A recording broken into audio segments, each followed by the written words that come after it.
চন্দননগরের থাপাস মোমো তো অনেকেই নাম শুনেছ। আমি প্রথমবার পৌঁছে গেলাম চন্দননগরের থাপাস মোমোতে মোমো ট্রাই করতে।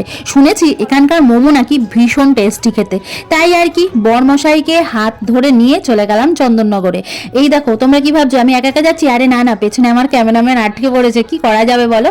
তো যাই হোক, আমরা কোথা দিয়ে গেলাম, কত দামে মোমো খেলাম, সমস্তটা জানতে হলে ভিডিওটা পুরোটা দেখতে হবে, তাই তো। এই দেখো, আমরা কিন্তু চলে এসেছি এখন জগদ্দল ঘাটে, মানে জগদ্দলের রানীমা ঘাট। এখান থেকে আমরা লঞ্চের জন্য টিকিট কেটে তারপরে লাইনে দাঁড়িয়েছিলাম, তারপরে লঞ্চ আসলো, লঞ্চে উঠলাম।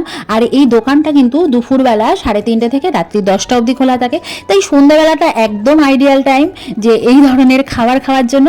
তাই চলে আসলাম জগদ্দল রানীমা ঘাট পার হয়ে, ওই ধারের ঘাটটার নামও দেখলাম রানীমা ঘাটই। যাই হোক, তারপরে এখান থেকে সোজা হেঁটে যেতে হবে, একদম মানে পার হওয়ার পর বাদিক দিয়ে রাস্তা হেঁটে যেতে হবে।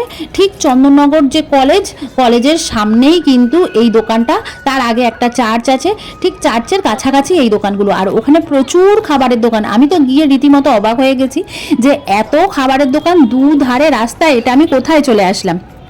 দেখো, কথা বলতে বলতে চলে এসেছি থাপাস মোমোতে মোমো ট্রাই করার জন্য। এসে দেখি দোকানে প্রচণ্ড ভিড়।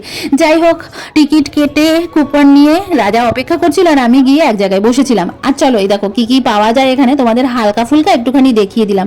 তারপরে মোমোটা খেতে কেমন সে সম্পর্কে তো অবশ্যই তোমাদের বলবো। তবে দেখো, আসার পথে দেখলাম চন্দননগর স্ট্যান্ড ঘাটে কত লোকজন বসে আছে। আর এখন যেহেতু গরম, বেশ রাস্তার দুধারে অনেক খাবারের দোকান, সাজার জিনিসের দোকান, বিভিন্ন রকম দোকান ঠোকান বসেছে, বেশ ভালোই লাগছিল কিন্তু।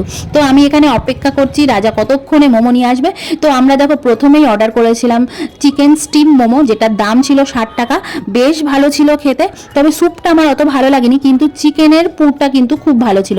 আর সাথে কিন্তু গ্রেভি মোমো।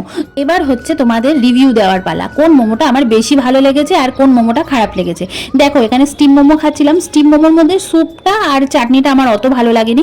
স্যুপ আর চাটনি আমার মনে হয় আমাদের শ্যামনগরে পোস্ট অফিসের সামনে যে দোকানটা বসে সেটা বেশি ভালো বানায়। তবে মোমোটা কিন্তু বেশ ভর্তি চিকেন দেওয়া ছিল।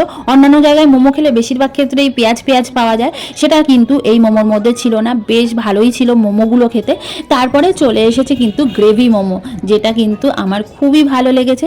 বেশ একটুখানি ঝাল ঝাল টক টক, খেতে কিন্তু বেশ সুস্বাদু ছিল। আর এর গ্রেভিটাও কিন্তু আমার বেশ ভালো লেগেছে। যাই হোক, আমরা কিন্তু দুখানা মোমো ট্রাই করেছি, আমাদের খুবই ভালো লেগেছে। তোমরা কেউ কি কোনো সময় এইখানে গেছো? যদি গিয়ে থাকো তবে অবশ্যই কমেন্টে জানাতে ভুলো না। টাটা, দেখা হচ্ছে নতুন ভিডিওতে।